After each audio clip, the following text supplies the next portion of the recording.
ආයිබෝවන් අද ඩීස් සීක්‍රට්ස් තුළින් අපි නිවැරදිව හිසට තෙල් ආලපනය කරන ක්‍රමය හා සම්බාහනය කර ගැනීම. ඒ කියන්නේ hair care routine එකක මූලික පියවර පිළිබඳව කතා කරමු. මේ වීඩියෝ එක ඉවර වෙනකම් අපි සමග රැඳෙන්න, අපිව ෆලෝ කරන්න, සබ්ස්ක්‍රයිබ් කරන්න. නිවැරදිව හිසට තෙල් ආලපනය කරන ක්‍රමය ගැන අපි බලමු. බොහෝ අය කාන්තා හා පිරිමි කියන වෙනසක් නැතුව හිසට තෙල් දානවා. ඒත් නිවැරදි ක්‍රමය අනුගමනය කරන අඩුයි.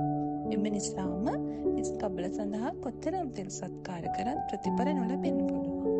නිවැරදිව හිසට තෙල් ආලපනය හා සම්බාහනය මගින් හිසකෙස් වැටීම අඩු කරගන්න අපිට පුළුවන්.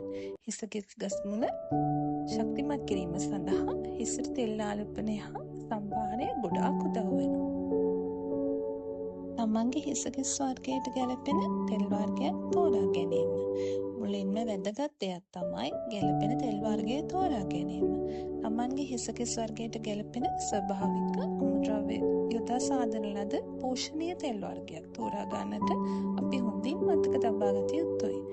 හිස ආලේප කිරීමට සහ සම්බාහනයට සාමාන්‍යයෙන් යොදා ගන්නා තෙල් වර්ග: coconut oil, castor oil, almond oil, argan oil, olive oil, amla oil, neem oil, sesame oil, jojoba oil හෝ rosemary oil. මෙම තෙල් වර්ගයකින් හෝ එම තෙල් වර්ග මිශ්‍ර කර සාදා ගන්නා තෙල් වර්ගය ඔයාගේ හිසකෙස් සම්බාහනයට ඉතාම සුදුසුයි. හිසට තෙල් ආලේප කරන හා සම්බාහනය කරන නිවැරදි ක්‍රමය. තෙල් දාතේ කෙස් ගසේ මතු පිට දිගටම නෙවෙයි, ඒ පටන් ගන්නා තැන නැත්නම් කේශ මූලයට දැමීමයි වැදගත්ම. තෙල් ටිකක් අතට අරගෙන ඒ හිස් කබ්බලේ හා කෙස් මුල් වල ගලවා මුදු ලෙස මසාජ් කරන්න. නියපොතු භාවිත කරන්න එපා. එයින් හිස් කබලට හානි වෙන්න පුළුවන්.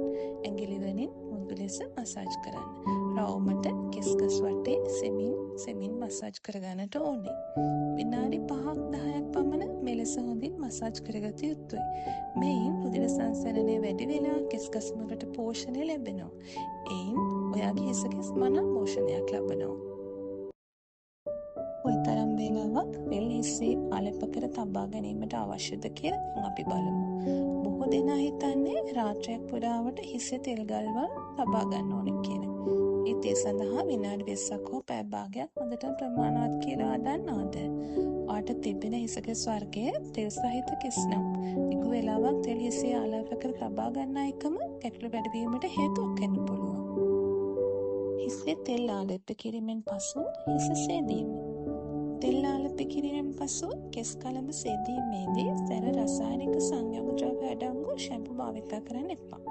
මුතු ෂැම්පු වර්ගයක් එක්වරක් හෝ දෙවරක් යොදා හිස සේදීම ප්‍රමාණවත්. අතිශයින් උණුසුම් ජලය හිස සේදීම සඳහා භාවිත කිරීමට වළකින්න ඕන. මද උණුසුම් ජලය භාවිත කරන්න පුළුවන්. දැන් මම ඔයාලට කියන්නේ සතියකට කොපමණ වාර ගණනාවක් හිසේ තෙල් ආලේපනය හා සම්බාහනය කළ යුතුද කියලා. සතියකට වරක් හෝ දෙවරක් නිවැරදිව තෙල් හිසේ ආලේපනය කර නිවැරදි ලෙස සම්බාහනය කරන එක හොඳයි. දිනපතා තෙල් දාන එක නම් ඔබේ කෙස් කලබේ යහපැවැත්ම සඳහා ගැලපෙන්නේ නැහැ. ඒ හානි කර විය හැකියි. නිවැරදිව තෙල් දාන එක hair care එකේ මූලික පියවරක්. ඉවසීම සහ යම් කැපවීමකුත් එක්ක නිවැරදි hair care routine එකක් දිගටම කරගත්තොත් හිස කෙස් වැටීම අඩු වෙලා කෙස් කලබ සෞඛ්‍යමත්ව තබා ගැනීමට පුළුවන්. අපි healthy care journey එක දැනුවත්ව පටන් ගමු.